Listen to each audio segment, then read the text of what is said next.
Sa UP, nagbabayad pa po kami ng tuition. Ngayon po, ni piso, walang binabayaran ang estudyante sa lahat ng state colleges and universities sa nationwide. Zero, wala pong binabayaran.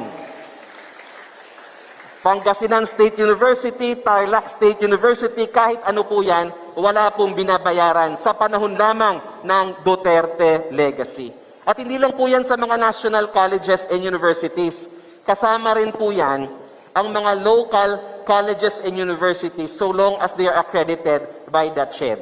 At nais ko rin pong pasalamatan ang ating butihing Congressman Eric Olivares dahil kasama po siya sa nag-aproba ng National ID Law at ng Free Tertiary Education Act. Palakpakan po natin si Congressman Eric Olivares.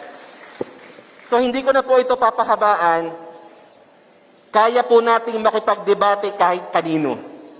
Kahit pagsamasamahin natin yung mga naging accomplishments ng nakaraang administrasyon at yung iba pang administrasyon, napakarami pong nagawa ng Duterte administration at hindi po yan mawawala at hindi po yan kahit burahin ng kahit anong